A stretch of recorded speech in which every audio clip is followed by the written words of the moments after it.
Hello everybody. Thank you for joining us on the Adams County Republican page.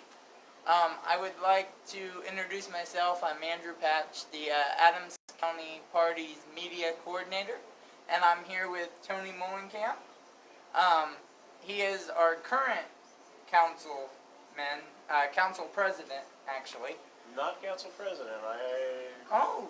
I was until last year, and now Stan Stoppenhagen is the president. Well, see, I didn't Well, realize that's why that. you do the interviews. Exactly. Yeah. So you learned something new. Yeah. But anyhow, you were former president. Yep. You're still on the board till January. Then you start your new position as auditor for Adams County. So we wanted to take some time, get together, introduce ourselves and introduce Tony, and kind of explain to you guys kind of what he does with our, local and county governments. So let's start with your history. I understand you started out on an advisory board for the township of Monroe. Yes, that was in the late 90s. I was elected for one term, and I'm trying to think of the guys I served with. There's more than one Jerry Sprunger, but one of the Jerry Sprungers I was on there with, and Roy Lehman, I believe I was on there with as well, and Jerry Walker was the trustee, and we used to meet right there in the living room of his house. I think we got snacks. No, and Nancy probably. Yeah, I think we had snacks. She likes snacks. So I was elected to that. First time I ever really ran for anything. And I was a member of the first PTO. I don't know if it was the first ever, but it just began again right around that time. And Randy Kistler was the president, and I was vice president. Joy Lehman was on that initially. I can't remember everybody was on there. And then I became president after Randy of that PTO at the elementary school, which was in walking distance of my house. At that That's time, convenient. At that time it was. It's not there anymore. But then after that, I decided to run for the South Adams School Board. And I was on that for 10 years. I was actually elected twice, and the third term, nobody ran. Nobody ran at all. So, because of that, I could either stay on or I could leave. I guess they would have had to, I don't know how they would have found somebody, but I ended up staying on. But I had told them at the time that I might decide to run for something else, and if I did, I'd have to leave partway through my school board term, because we had gotten quite a bit accomplished while I was on the school board, and I just felt like because of that, my goodness, I had been through 2 superintendent searches, went from building into building. There was a lot that went on, and I decided at that time to run for county council. Kenyon Sprunger had the seat, and he had decided not to run again, and I decided to run, and have since been elected to that twice. I'll be finishing up my second term. As you know, nobody contested me running for auditor. I don't think we contested very many races. Nope, not this year. We have a few races, but not too many. Not too many.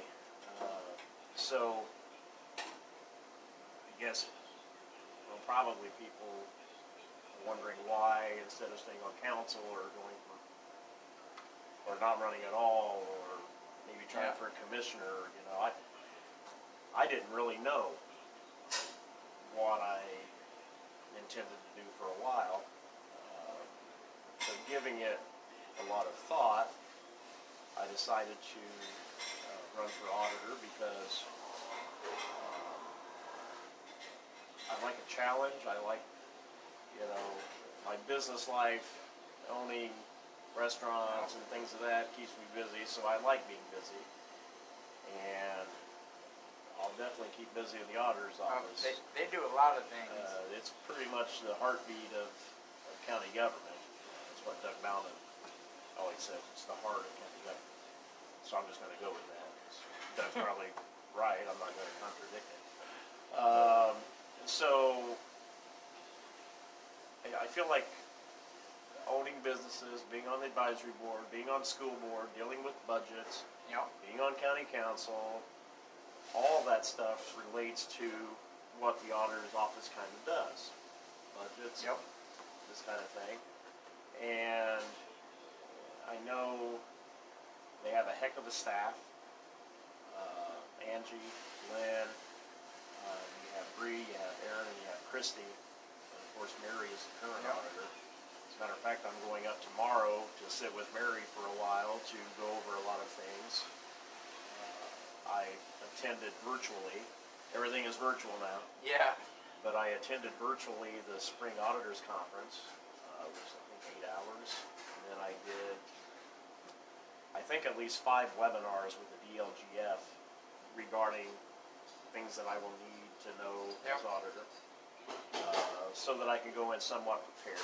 But between all of that and the staff that's in there, I think we can hit the ground running. And after all, the auditor is the one that acts as the secretary for the council and the commissioners.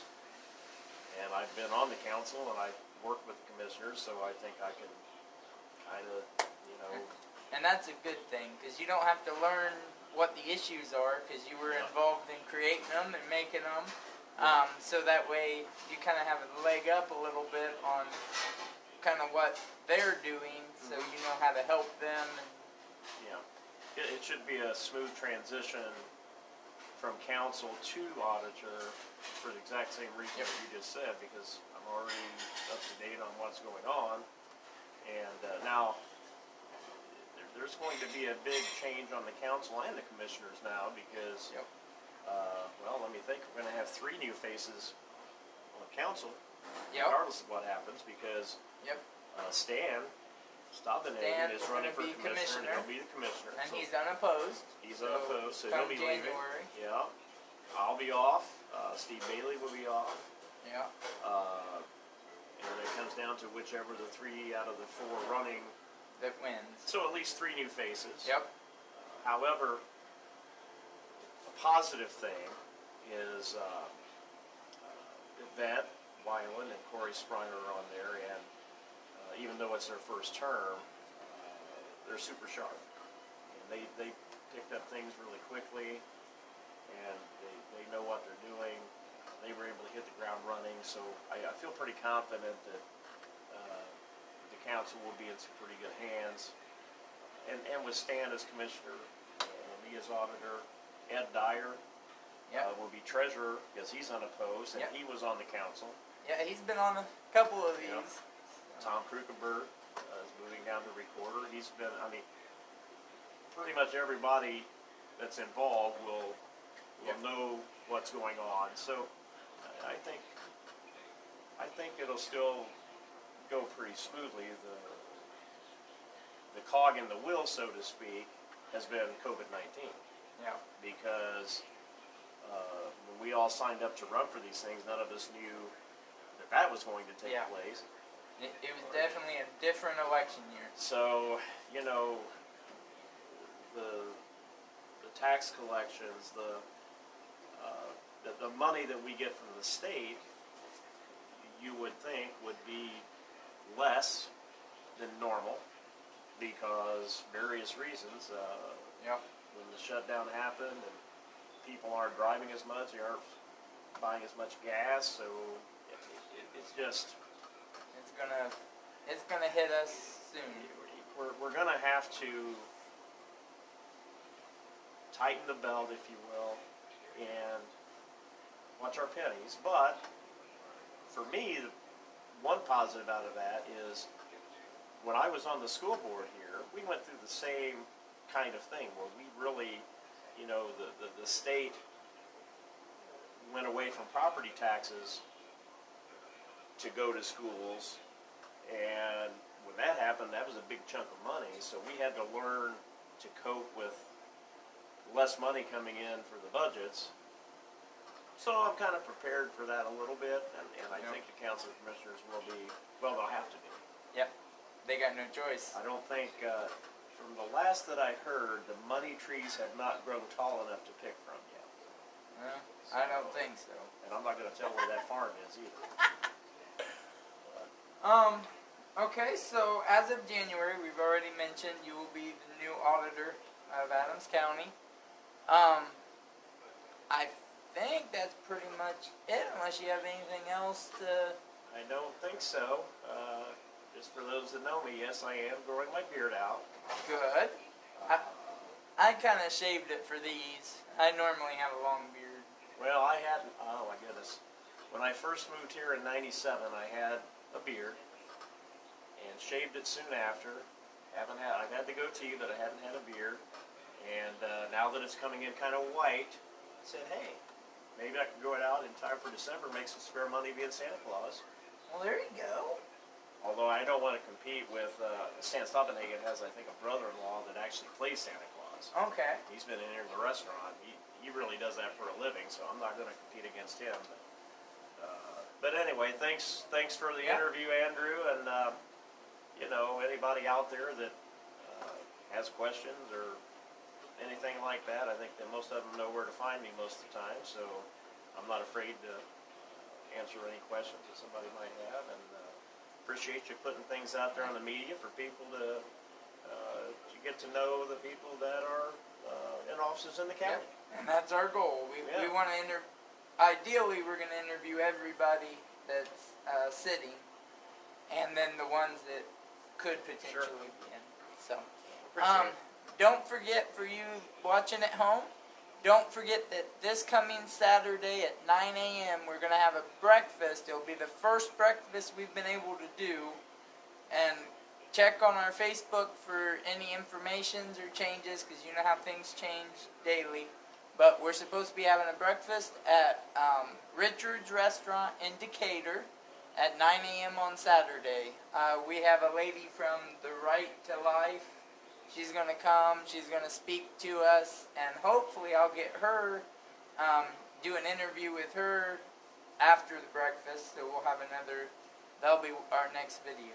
So, All right. thank you for coming on, and see you guys later. See you, everybody.